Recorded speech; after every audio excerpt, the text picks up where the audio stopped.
What's up guys, my name is Blake and today we're going to be talking about the EOS RP and asking the question, is it worth it or not? So let's go. For those of you who just want some quick info on the camera, is it a good camera or not and all that good stuff, yes, it is a good camera. It takes very good photos, very crisp, very nice. The RF lenses on here are like super duper nice, very sharp.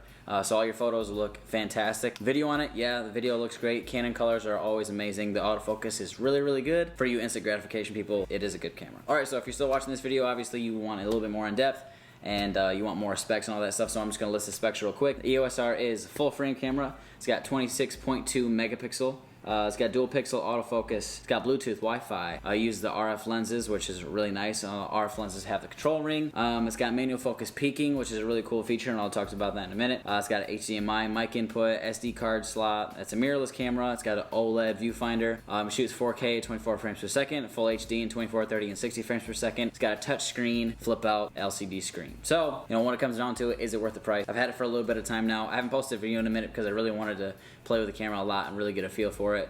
I really kind of not really put it through its paces because I don't know that much about photo and all that. But I do love cameras. I like taking photos and I like doing everything with video and all that stuff, so I wanted to test things. In my personal opinion, yes, it's a fantastic camera.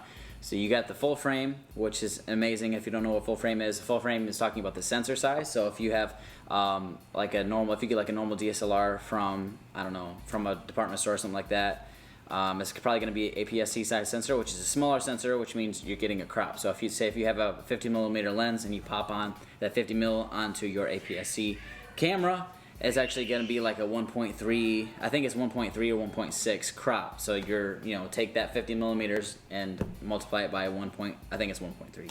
So anyway, it's long story short, I don't know exactly how to say it, but APS-C size sensor, it's a smaller sensor, you have a crop, so your images are cropped in, if you understand what that means. So with a full frame sensor, it's a full frame. If you have a 50mm lens, you're actually getting a 50mm image through your camera that you see, that you record or take pictures on and all that stuff. The other nice thing about full frame is that it lets more light in. So that means in low light situations is a lot better. Yeah, full frame is good, and this camera has full frame, and for the price that the EOS RP is at, having it be full frame is a pretty big deal. Which means you can get up into the pro-ish range camera lines that's got full frame. All the pros rock full frame cameras. So if you're looking for something with a professional quality look, you want full frame, and the fact that this camera has full frame at about $1,000, $900 is really cool. So yeah, that's a huge bonus. 26.2 megapixel, we already talked about that. So the dual pixel autofocus. So I have found that this autofocus works very well. For the most part, I almost always use the autofocus when I'm doing photos. A lot for sure with video. Photos is pretty cool because you can kind of zoom up on something that you want to look at, whether it's far away. Focus is like pretty quick, pretty darn quick.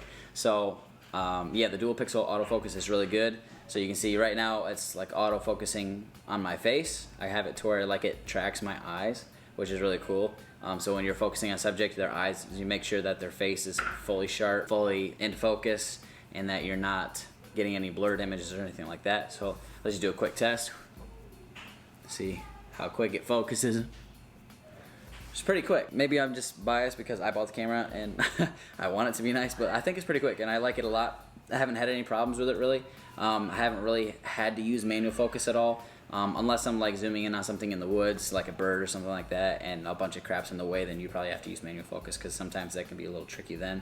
But even then, you can use the touch screen and tap on something on the touch screen. It'll automatically focus to that point too, which is also very cool. Bluetooth and Wi-Fi, very cool added feature on here, that you can use your smartphone as like a controller, a viewfinder, and all that stuff. So if you want to use it remotely, you can. And then if you want to take photos and transfer them over to another device, say you want to take photos and automatically have those photos be transferred to your phone, you can do that. That's another feature that you can do through Bluetooth and Wi-Fi and all those capabilities. Pretty cool. RF lenses. So the RF lenses, I haven't had a whole lot of experience with them, but this one, the 24 to 240, I like a lot. It's a pretty big range. The control ring on it is super cool. You can customize those settings to whatever you want.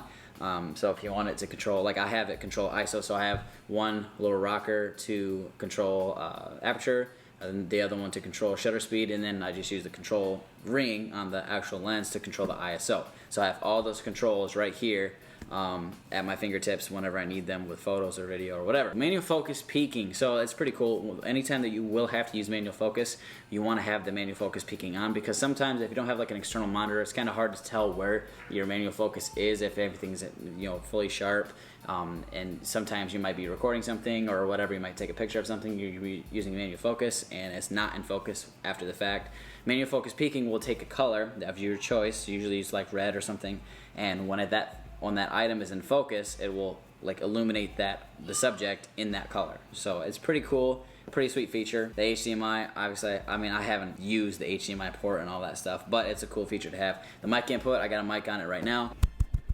So yeah, it's a good feature, especially for, you know, today's day and age. Everybody's vlogging and all that stuff. So a mic input is pretty important. It's a mirrorless camera, which means the body is like super skinny, which is amazing. There's no mirrors in it. It's all digital, so there's no actual mirrors reflecting up into the viewfinder. The viewfinder has an OLED screen, which is super cool. I love that as well because it's got a bunch of other features that you can utilize with that. Mirrorless, very cool, very light. Everything just feels faster. The focus is faster. It just feels, from the time that you focus and you take a shot, I don't know, the whole camera just feels very speedy. And that OLED viewfinder that I was talking about, because it doesn't have any mirrors to reflect that image up, it uses a screen. So you're looking into a screen and you can control the settings on the screen, the brightness and all that stuff. You can actually look at your photos and all that stuff on that screen as well, which is also very cool. The 4K, I haven't used any 4K, but we're about to here in a second. But I haven't used 4K because the full HD on here is like phenomenal. I love it. I think it looks very good. I think you're probably not going to see that big of a difference from the 4K to the full HD, but the 4K, they came out with a firmware update. You can shoot in 24 frames per second and 4K, so if that's something that you want, it's very cool, but it is a cropped image. So yeah, it's a cropped image. It's not full frame. Full HD obviously is full frame, and you can shoot in 24, 30, and 60 frames per second. All right, guys, so this is the 4K 24 frames per second. Do you see any differences? Does it look good? Does it look bad? What do you think? And the other thing that I didn't mention to you guys before is I'm kind of crouching down because it's like a cropped in image. Hey, let me lift it up a little bit. Alright, so the other thing that I didn't mention to you guys was the dual pixel autofocus isn't engaged in 4K. So I think it's like a contrast based autofocus. So it's not as good, it's not as quick. So just be aware of that if you're going to be shooting in 4K a lot. Yeah, also it does have that flip out touchscreen, which I don't vlog a whole lot, so I don't really use the flip out, but if I do in the future, I like that has the feature, and I love that it's touchscreen because I can use it for focusing and all that stuff. So a lot of times I forget that it's touchscreen because I'm not used to that yet. Have all your menu settings and configurations on the screen, so you can just tap whatever you want to change and then change it with your switches and all that stuff, which is pretty cool. So final thoughts, my final thoughts on the camera. Just from using it in the past week or so, or however long I've had it, I've taken a lot of photos. I've done some video. I am like super pleased with this camera. There are a lot of settings, so if you're like afraid of, you know, a lot of settings and personal configurations and all that stuff, there are some straightforward automatic settings on there that you have an automatic scene mode that you can go into, and then there's also like portrait mode and kid mode, where if you have kids that run around a lot. So if you're not familiar with how to change your manual settings, you can go into those straightforward settings and use those as well. So anyway, final thoughts: shoots great video, shoots great photos. It's full frame, and it's, for a full frame camera, it's pretty cheap. So I think it's a great camera. I love it. Like I said, I just don't have a whole lot bad to say about the camera. Is it worth it? Is it worth the $1,600 or whatever you might spend? And I think that's just kind of, it's hard to say. In my opinion, yes, it is. I think the capability of the camera, what you get for the price, and what you can do with it between YouTube and actually like shooting photography stuff for clients and doing video stuff, I think it's well worth it. I think it could pay itself off pretty quickly if you're a creative type of person who do a lot of freelance work. So yeah, there it is. If you like this video at all, please make sure you share it, like, comment, subscribe, and I will see you guys in the next video. See ya.